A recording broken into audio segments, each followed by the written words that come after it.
Hoy está con público Miren Gorrotxategi, candidata a la Lehendakaritza por parte de Elkarrekin Podemos, Alianza Verde. Bienvenida, muchas gracias por atendernos. Eskerrik asko. ¿Cómo llega Elkarrekin Podemos a esta campaña, a estas elecciones? Pues a ver, llega con mucha ilusión y con mucha energía y con muchas ganas. Yo creo que además, siempre lo decimos, es unas elecciones particulares, bueno, todas lo son, cada una tiene lo suyo, y esta también tiene lo suyo, y es que por primera vez puede resultar que una mayoría de izquierdas vasca, que es tradicionalmente mayoritariamente de izquierdas, se convierta por fin en un gobierno de izquierdas. En Euskadi nunca ha habido un gobierno de izquierdas. La mayoría social es de izquierdas y, sin embargo, nunca se ha traducido en un gobierno de izquierdas. Es una anomalía propia de nuestro pueblo, pues por circunstancias históricas que no tienen que ver con el eje derecha-izquierdas y con otras cuestiones. Y bueno, es un momento muy, muy particular por esta razón. Y además, no solo eso, es que además, siendo así, resulta que tenemos a los partidos de izquierda tradicional en Euskadi, que es el Partido Socialista y EH Bildu, que en este momento en el que pudiera por fin vislumbrarse un partido de izquierdas, están apostando por ir a un gobierno con el PNV. Entonces, claro, todo esto lo hace especial. Por una parte, la posibilidad de que se materialice un gobierno de izquierdas y, por otra parte, la necesidad de que los partidos de izquierdas de Euskadi no traicionen los valores de izquierdas, no traicionen a su electorado de izquierdas y apuesten por materializar un gobierno de izquierdas, eso pues, nos coloca en una tesitura, en un contexto pues, que es muy, muy interesante. Así que con esa acicate también y con esa ilusión y con esa energía, pues así nos pilla la campaña. Habla de izquierdas, la pregunta es obligada. Los sondeos dicen que la desunión en la izquierda alternativa Sumar y Elkarrekin Podemos les va a perjudicar seriamente. ¿Creen que es así? ¿Creen que la desunión les perjudica? Claro. ¿Y por qué no han sido las cosas de otra manera? Claro que sí, es evidente, es algo con lo que contábamos desde el principio y precisamente por eso también y por responsabilidad, no solo con el momento histórico, sino también con nuestro espacio político y con la gente que se siente representada por este espacio político y que quiere confiar en la gente que representa este espacio político. Nosotras hicimos un trabajo por la unidad muy, muy importante. Yo quiero recordar que estuve dos meses y medio prácticamente sin conceder ninguna entrevista ni salir en ningún medio, precisamente para ayudar a que la tarea de la negociación se diera con el mejor resultado. Nosotras, y yo esto tengo la tranquilidad de decir, hemos hecho todo lo que estaba en nuestras manos, absolutamente todo. Y yo creo que es un grave error de Sumar no haber favorecido esta unidad. Nosotras lo hemos hecho todo. Y sí, efectivamente, va a perjudicar, pero la otra parte no ha querido. ¿Cuáles diría que son las principales ideas fuerzas, los principales ejes del programa del Elkarrekin Podemos que van a exigir si tienen opciones de condicionar un futuro gobierno vasco? Sí, bueno, a ver, el programa tiene 300 páginas, quiero decir que es un programa tocho. Por eso les pido que las principales nada más. Pero cosas, bueno, yo creo que son, yo diría las cosas que también por las que nos va conociendo la ciudadanía a lo largo de estos 2 legislaturas que hemos hecho en el Parlamento, 4 y 4, 8 años, y que hemos desarrollado, bueno, ya más concretamente conmigo como portavoz en estos 4 años de legislatura. Nosotros tenemos una idea muy clara y yo tengo un convencimiento también muy claro, y es que un gobierno vasco sirve para decidir cómo van a ser las condiciones de vida material de la gente. Y entonces, en ese sentido, para mí el eje fundamental sobre el que debe pivotar toda la acción de gobierno es precisamente el eje izquierda-derecha, representando intereses más propios de la izquierda, es decir, más de igualdad, más de cohesión social, o los de la derecha, que son más particulares, más las clases más privilegiadas, ¿no? Ay, perdón, ¿y cuál era la pregunta? Que me he ido yo por las ramas. Los principales ejes. Entonces, los principales ejes, eso es. Claro, ¿cómo se fortalece, cómo se favorece la cohesión social, la igualdad material, las condiciones de vida? Sobre todo a través de los servicios públicos, de políticas públicas que favorezcan unos servicios públicos fuertes, sanidad, educación y luego otros factores convivenciales como pueden ser la igualdad, el feminismo y luego además otros factores que tienen que ver con las relaciones del poder político y el poder económico que se materializan sobre todo en las condiciones de trabajo y también en la política medioambiental. Estamos en un momento de transición energética condicionada por el cambio climático que afecta directamente a nuestras economías y ahí la visión favorable al medio ambiente, una visión ecologista también es una visión pues, necesaria para un futuro sostenible. Entonces los ejes de nuestro programa, servicios públicos, igualdad, relaciones laborales dignas y una transición energética justa y todas con un denominador común, que es mirar al interés de la mayoría social, al interés de la generalidad de la gente. Si Elkarrekin Podemos, Alianza Verde, tuviese que decantarse por apoyar a un gobierno de PNV o de EH Bildu, ¿por quién se decantaría? Nosotras nunca vamos a apoyar un gobierno del PNV.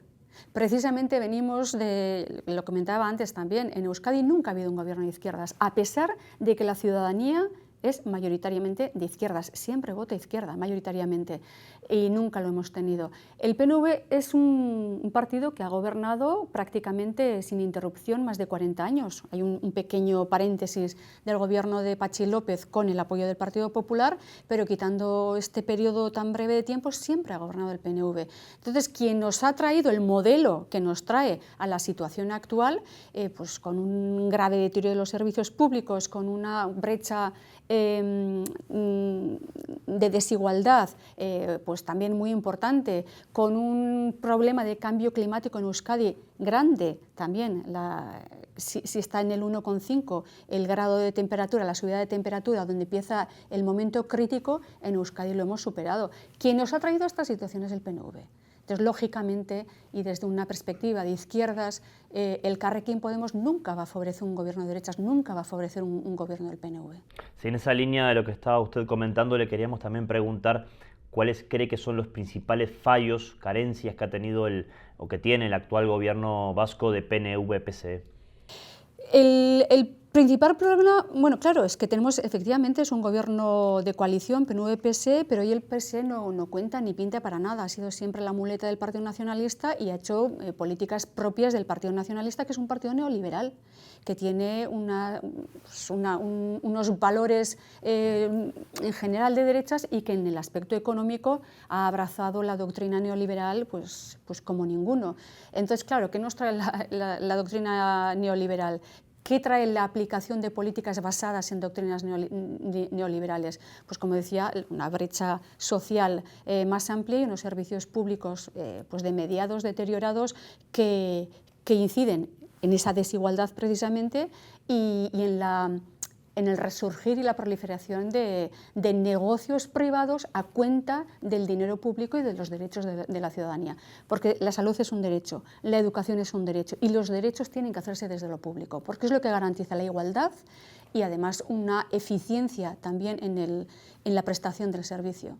¿Cuál es la posición del Elkarrekin Podemos, Alianza Verde, en torno al autogobierno? ¿Creen que se debe avanzar hacia más autogobierno? Nosotros, fíjate que hemos sido la única formación política que a lo largo de esta legislatura hemos solicitado en un par de ocasiones que se abra la ponencia de autogobierno. De todas las comunidades autónomas que existen en España, solo dos faltan por actualizar sus estatutos. Una es Galicia y la otra es Euskadi. Fíjate, la primera comunidad en redactar su estatuto de autonomía y resulta que es una de las pocas que no lo ha reformado. Yo creo que después de tanto tiempo se necesita una reforma del estatuto para adecuar el autogobierno a las condiciones actuales y desde nuestro punto de vista, sobre todo, para blindar los derechos de la ciudadanía vasca. Y desde ahí nosotras hemos solicitado que se active la ponencia de autogobierno que estuvo activa la legislatura pasada. Nadie ha querido hacerlo y por mucho que ahora se agite la bandera del autogobierno, el autogobierno es como un comodín que se agita en el momento electoral y que ha agitado muy a menudo el Partido Nacionalista Vasco para hacer frente a políticas, cuidado, sociales del Gobierno de España, no para cualquier política. Las políticas de apertura, de extensión de derechos, como por ejemplo la ley de vivienda, el comodín del autogobierno se ha utilizado para frenar la ley de vivienda y también para frenar pues el gravamen a los beneficios extraordinarios de la banca o de las energéticas. Nosotros concebimos el autogobierno con otra finalidad y es precisamente el de disponer de los instrumentos adecuados y suficientes para poder ejercer, para poder gestionar nuestro futuro político. Venimos de un ciclo de elecciones autonómicas en mayo del año pasado y últimamente las gallegas, en las que Podemos ha retrocedido ostentosamente posiciones, han perdido representatividad en muchos parlamentos autonómicos y en Galicia no se llegó ni por asomo al 1%. Esta situación es difícil de cara a afrontar estas elecciones. ¿En qué situación se encuentra Podemos en Euskadi? Hombre, es verdad que la política tiene ciclos, hay ciclos mejores, ciclos peores, pero en todo caso lo que pasó en Galicia, que lo miramos con interés y con atención, pero no tiene nada que ver con el contexto de Euskadi. En Galicia se sabía ya de antemano que los votos a Podemos podían no convertirse en escaños. En Euskadi estamos en otro contexto. Aparte de que en Euskadi tenemos una formación estable, arraigada, con infraestructura, con cuadros, con trayectoria, con reconocimiento público en muchísimas áreas, es una estructura y un partido consolidado. Y además sabemos que en Euskadi los votos al Elkarrekin Podemos se traducen en escaños directamente para el Elkarrekin Podemos, con lo cual la circunstancia es muy distinta. Es muy distinta y por eso, sin dejar de mirar lo que sucede en otros sitios, creemos que en Euskadi estamos mejor situados, sobre todo porque tenemos una organización muchísimo más fuerte. ¿Cuál cree que son los problemas de Podemos en el resto del Estado, más allá de Euskadi, para que haya habido este retroceso en este último ciclo político? Bueno, yo creo que, para ser honestas, yo creo que hay que hacer referencia a problemas de distinta índole o de distinto protagonismo, digamos. Y yo creo que no podemos dejar de hacer referencia al acoso que ha recibido Podemos en el Estado. Acoso por parte de los adversarios políticos con la ayuda de los aparatos, de las cloacas del Estado, más de 20 causas judiciales inventadas, que han quedado en nada, y eso va generando un ruido, una desafección y una puesta en cuestión de la dignidad y de la capacidad de un partido político que es muy difícil de sostener. Y además con unos medios de comunicación que han alentado también este relato. Y bueno, hace poquito Juliana, ¿no?, te decía, admitía que no ha habido en toda la democracia española, después de la transición, un acoso del calibre del que ha tenido Podemos como partido. Entonces, eso está ahí y yo creo que el efecto de ese acoso es muy directo y muy palpable. Y luego ha habido errores también propios. Y ahí hay la parte de la autocrítica que también hay que hacerla. Y entre los errores propios, yo creo que en parte también tiene que ver con la juventud de la organización, que dificulta también una cultura organizativa en la que las disputas se tratan en los órganos internos y a través de los cauces que los reglamentos internos conceden para eso. Entonces las disputas han sido muy mediáticas, muy públicas, también sostenidas y agitadas por un ecosistema mediático encantado de conocerlo, porque sabemos, y todos los que vivimos la política o cerca de la política, sabemos que las disputas son en todos los partidos políticos y bastante más cruentas en otros partidos políticos. Sin embargo, los otros no se ven y las nuestras sí se han visto. Esto y también pues que la unidad no ha sido el elemento que todo el mundo ha asumido como una de las responsabilidades fundamentales. Esa es la parte de la autocrítica, ¿no? Pues no haber centrado en la unidad el capital esencial, esa falta de cultura organizativa por la juventud probablemente, en la que todo el mundo sale a decir lo que piensa, pero sobre todo yo no quiero quitarle importancia al acoso. Cambiando radicalmente de tema, la Ertzaintza ha estado últimamente en el ojo del huracán por varios casos de violencia policial. ¿Qué opina Elkarrekin Podemos del modelo policial del Cuerpo Autonómico Vasco? Sí, a ver, yo creo que además hemos llamado a comparecer a Erkoreka en más de una ocasión, porque ahora mismo, recientemente, se han producido varios episodios de violencia policial, bueno, pues indefendible e inexplicable. Pero a lo largo de esta legislatura hemos tenido más episodios o más momentos también de una actuación policial poco justificada. Y quiero recordar, no sé si es el pelotazo, también, por ejemplo, la violencia policial en las dependencias policiales contra una mujer inmigrante. Ha habido varios episodios policiales inexplicables e injustificables, y por eso hemos llamado a comparecer a Erkoreka. Yo creo que hay que revisar, bueno, yo creo, y Elkarrekin Podemos creemos que hay que revisar el modelo policial y probablemente, ¿no?, lo que suele a veces basar más en un modelo policial de proximidad, que hay lugares de Europa en los que se está ensayando este tipo de modelo policial. En todo caso, creo que hay que abrir un debate. Es un tema del que no se habla, parece que no se puede hablar de estas cuestiones, y yo creo que necesitamos hablar, porque cada vez más nos estamos encontrando con un modelo policial que ejecuta acciones que no tienen ningún sentido. La doble vara de medir también, esto se lo hemos preguntado a Erkoreka. Cuando la Ertzaina estaban en su lucha sindical y ocuparon el frente del Parlamento y ocuparon la vía pública, ahí la manera de actuar de la policía fue absolutamente respetuosa.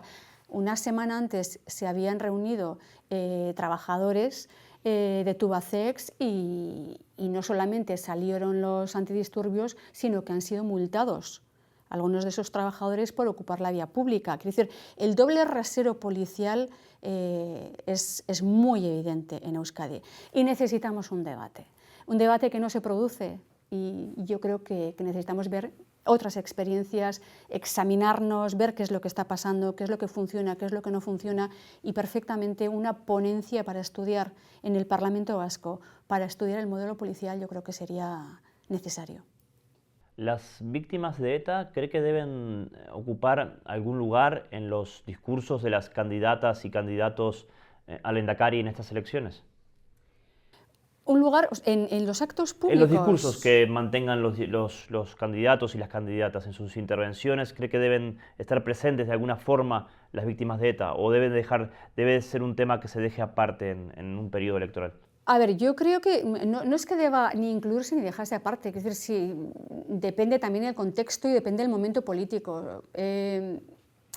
Yo creo que en los debates, por ejemplo, vienen marcadas los bloques temáticos, en las entrevistas vienen marcadas las preguntas. Entonces, ¿en qué momento? Yo creo que la integración de la voz de las víctimas de ETA o de cualquier otra víctima de agresiones contra los derechos humanos son un testimonio, una voz que tienen que estar en general a lo largo del trabajo no solo institucional, sino habitual de los partidos políticos, especialmente en campaña electoral. Pues yo creo que es más una cuestión transversal y de fondo. Claro, se le preguntaba también por la utilización que en muchos casos se produce en torno al sufrimiento de las víctimas de ETA, ¿no?, por parte de algunos partidos políticos. Claro. Pero es que la utilización de las víctimas y del sufrimiento de las víctimas con fines electorales y partidistas siempre es algo abominable. Lo es a lo largo de la legislatura con la actuación, bueno, del día a día, y lo es especialmente en campaña, porque pretende direccionar las vísceras de mucha gente hacia unas opciones políticas que igual no son precisamente luego las que más van a ayudar a solucionar y a mitigar los dolores de las víctimas de cualquier conflicto que tenga que ver con violación de derechos humanos. Y nosotros ahí, por ejemplo, y Elkarrekin Podemos, una de las pocas formaciones que no tiene mochilas en este sentido. Y para nosotros todas las víctimas de violaciones de derechos humanos, vengan del bando que vengan, merecen el mismo respeto y la misma protección. vengan del bando o vengan del sitio que vengan. Y ahí nos hemos mantenido siempre firmes. De la misma manera hemos pedido que se le elimine una prestación a García Damborenea, condenado por los GAL. Y, por cierto, con una intervención ahí en pleno del Partido Socialista absolutamente desmedida e increíble. Y de la misma manera también hemos protegido a las víctimas de ETA, por supuesto. Y hemos criticado estos onguietorris en la vía pública que revictimizan a las víctimas de ETA. Todas las víctimas de violencia contra los derechos humanos para nosotras son iguales y merecen nuestra protección.